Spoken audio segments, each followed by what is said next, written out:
From KUNC and the NPR network, this is In The NoCo. I'm Erin O'Toole. Since early 2023, hundreds of people experiencing homelessness in Denver have received a monthly income, whether they had a job or were unemployed. 800 participants received the payment as part of a program called the Denver Basic Income Project. It was a pilot program designed to study whether rates of homelessness decrease when people are given a baseline income. Participants received either $600 a year or $12,000 a year. Participants were randomly assigned to one of those groups so that we could test what are the different outcomes depending on how much money folks received.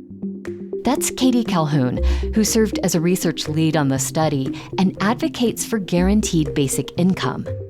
She and a team of researchers at the University of Denver worked with the Denver Basic Income Project to decide what the different levels of income would be for participants.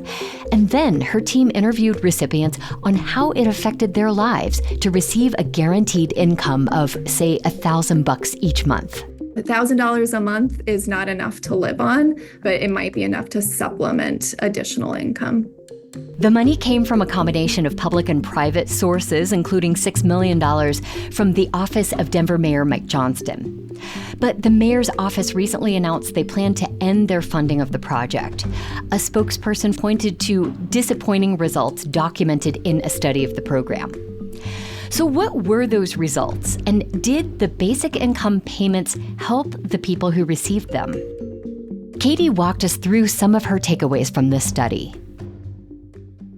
Knowing that, $500 or $1,000 a month is not enough to cover rent anymore, what were some of the things people were spending their extra money on? We gathered information in a variety of ways. One of the ways was biweekly text surveys. So every other week, folks would get a text message on their phone with a very short survey. And we are really starting to dig into these data now. The majority of folks reported, this is not surprising to any guaranteed income researcher, but the majority of folks reported spending money on food, housing, and bills. What was the most memorable item someone mentioned being able to buy with this money? I think the thing that comes to my mind most is birthday presents for either their kids or grandkids. That was something that was reported kind of throughout the qualitative interviews as just really meaningful, important things that they were able to buy for the first time in a while. Beyond things like food purchases and birthday presents, one statistic really interested organizers of the Denver Basic Income Project.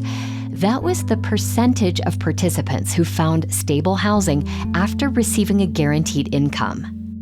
And this is where the results got really surprising, because whether participants received $50 a month or $1,000 a month, about 45% of them found housing when Katie and her research team checked back with them 10 months into the program. To put it another way, the group that received $50 a month was about as likely to find housing as the people who received 20 times that amount. It was something that surprised us as well. It certainly wasn't what we expected to see. Do you think it raises questions about the effectiveness of the program if someone who received, 20 times more money found housing at about the same rate? I think it is important to really think about the nuance, which includes the precarity of situations at enrollment. So what I mean by that is, folks, yes, it is interesting that at the 10-month follow-up, 45% across groups are housed. But what happens after that? Are they able to maintain their housing once they're housed with this increased income? Are spans of homelessness shortened? There's so many more questions that are raised with this surprising finding. Well, the study only followed participants for about a year. What questions do you have about how a basic income program might affect people's lives after, 2 or 3 years of payments? So I am most interested in spans of homelessness and length of homelessness. Do folks cycle in and out of homelessness with the guaranteed income at same rates, or does it prevent and shorten homelessness? Katie, the Denver Basic Income Project team has said they are disappointed to hear that they probably will not receive funding from the mayor's office in the next budget year. When I look at the amount of money that went into this and then what it ended up saving taxpayers, I'm not totally surprised by that decision.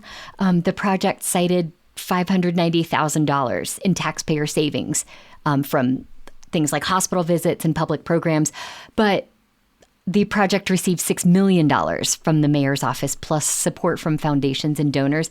How do you square that gap in spending and savings? Yeah, so it's this interesting piece of just kind of cost-benefit analysis in general. And I will, with a big caveat that I'm not an economist, I'm a social scientist. Sure. And so because of that, I really view cost savings in maybe a different way. And so what this doesn't speak to is the return on investment that might be hard to measure over long periods of times. Like, how are people able to be more innovative and contribute to their communities in ways that are maybe impossible to measure? It's a one little piece of a big story, this cost savings piece. I totally acknowledge that it's an expensive, guaranteed income programs are expensive to run, but the potential impact long-term is pretty amazing too. Ultimately, Katie and other advocates for guaranteed basic income feel it's a strong approach to helping people experiencing homelessness. But she also admits the qualitative positives, like the dignity that comes from someone being able to buy a birthday gift for a loved one, doesn't always seem as striking on paper as the millions of dollars it takes to fund a program like the Denver Basic Income Project. Guaranteed basic income provides a really important opportunity to add another piece to the puzzle. Homelessness researchers, advocates, practitioners, myself included, would say that housing is the response to homelessness. Housing ends homelessness, which I absolutely agree with. And guaranteed basic income provides a really important flexible spending mechanism to aid into accessing housing for folks. And what would you say to someone who looks just at the numbers and is skeptical of this? I think the nuance is important. The qualitative findings are just as important and valid and reliable as the quantitative findings. And so I would challenge somebody to really think about the complexities and the nuance that these findings are uncovering.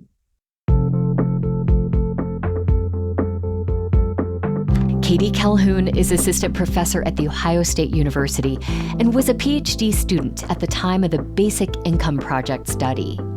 The Denver mayor's office has said they don't plan to continue funding the Basic Income Project in 2025. The mayor's office has said it's already spending money on programs like rental assistance and rental subsidies to help people find housing. However, the Denver City Council has pushed back. Council members sent a letter to the mayor's office last week requesting $2.5 million be allocated to the project for another year. So the budget conversation continues. That's it for us today on In The NoCo. I'm Erin O'Toole. Thank you so much for listening.